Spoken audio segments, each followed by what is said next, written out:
Caminhos dos Museus segue a trilha apontada pelo artista Hélio Oiticica, quando diz que o museu é o mundo, as experiências da arte no cotidiano.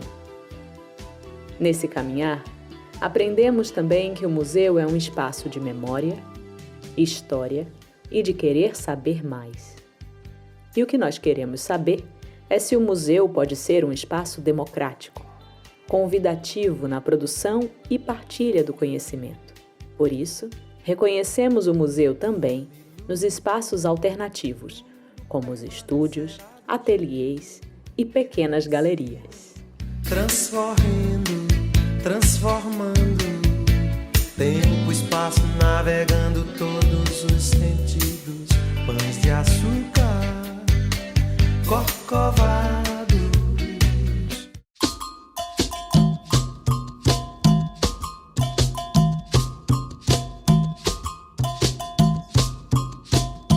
Aqui é a terceira ordem do Carmo. Lá era a igreja do Carmo e o convento do Carmo.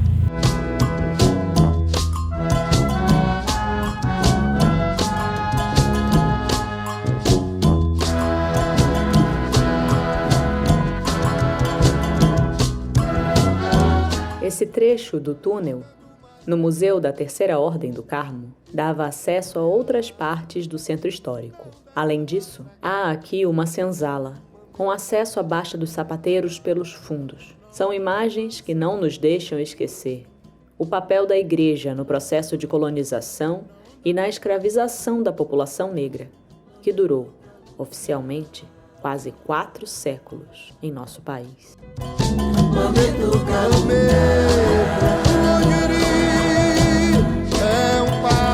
A pintura do teto mostra a passagem do profeta Elias e a pintura é atribuída a Eusébio de Matos.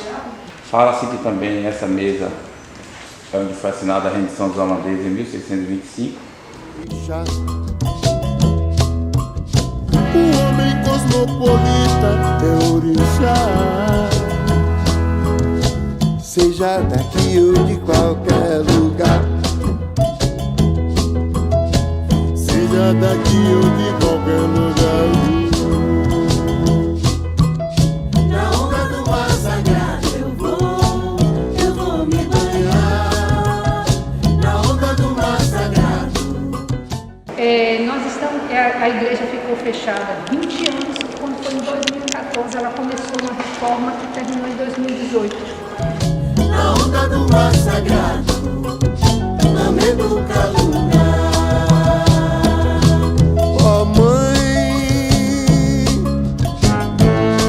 a gente sabe que é filho seu. Nós somos conhecidas mais como a igreja do pagador de promessa. E aí o diretor, quando soube que nós iríamos, que ela seria reaberta, ele veio aqui e doou alguns equipamentos e essa imagem que foi utilizada no filme. Essa imagem de Santa Bárbara, que muita gente acha que nós somos a igreja de Santa Bárbara. Não.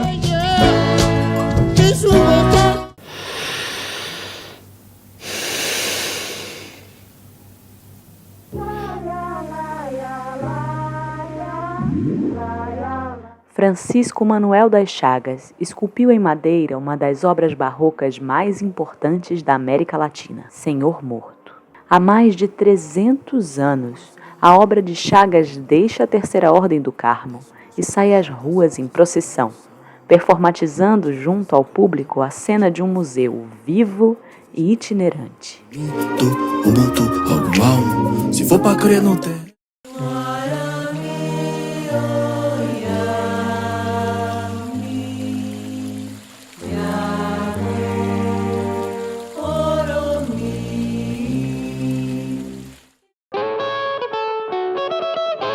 Esse espaço Estúdio H ele foi criado em novembro de 2021, em plena pandemia, no momento em que a arte gritava por socorro, né? E os artistas ainda mais alto.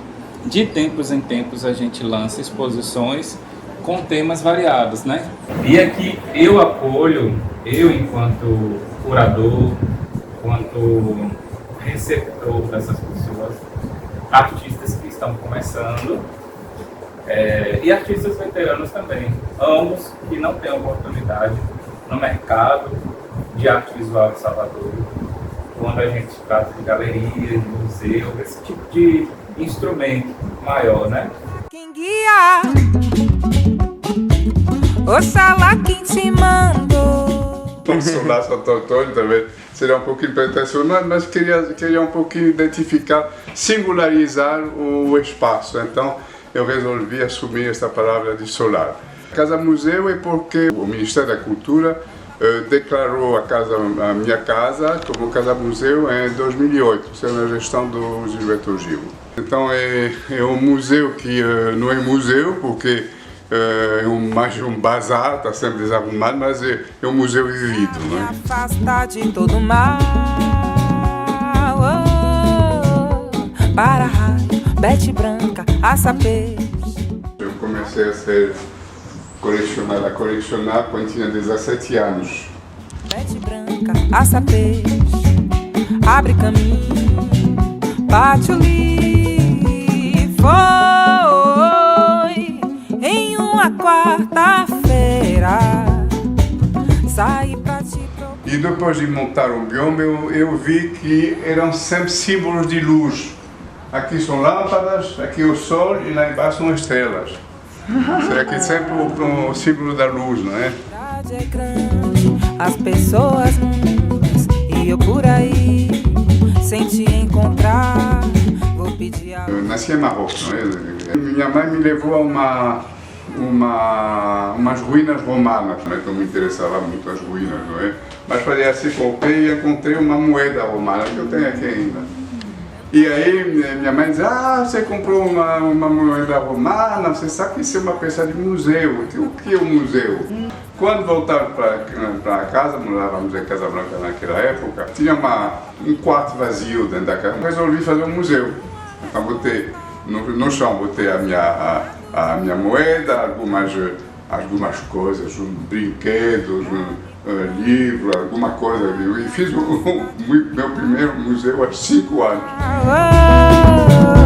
Para raio, bete branca, açapê. O museu, você vai lá, você vê umas peças bem arrumadas, etc., bem iluminadas, mas sempre uma coisa um pouquinho fria. Agora, quando você está dentro de uma casa em que você tem obras de arte nas paredes, na mesa, e que você convive com elas, você tem um outro tipo de relação e de emoção com as peças, porque elas lhe pertencem, mesmo se não são suas, você vive com elas, que é muito mais importante, mais agradável. Que, aliás, a função da arte é para a vida, não é para um museu como um cemitério.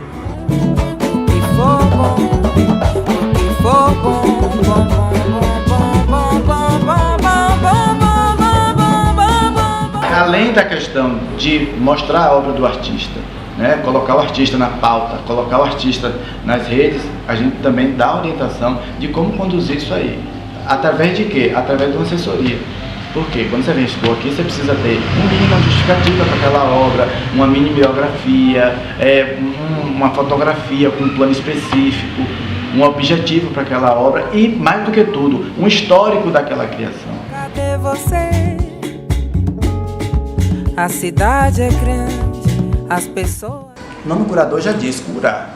Curar, cuidar, proteger, arrumar. Curadoria é você acompanhar o processo, é você orientar os artistas e no final desse processo você aí vai fazer, estabelecer o elenco de obras a serem expostas. Curador questiona, curador vai discutir com o artista por que aquele título daquela obra, o que é que fica bacana naquela obra. É muito mais abrangente do que o simples ato de escolher obras que vão ser expostas. Curadoria não é o que enche meu olhar, não é o que me faz bem, não é o que eu acho bonito, não é o que eu acho que deva ter. Eu acho que a questão é muito mais abrangente. Até os próprios artistas às vezes não sabem por que aquela obra foi escolhida. Por outro lado, você pensa assim, o artista não faz a curadoria dele. Eu, por exemplo, fiz curadoria das minhas obras há muito tempo. E acho uma dificuldade absurda. Por quê? Quando você tem a obra que você construiu, existe algo bem surreal, que é o afeto que você tem sobre essa obra. Então, aquilo ali tem uma simbologia para você. aquilo ali tem uma importância para você. Se o seu objetivo é narrar aquela história para milhões de pessoas, você não pode seguir o seu roteiro. Saí pra te procurar, andei a cidade inteira, mas cadê você, cadê você?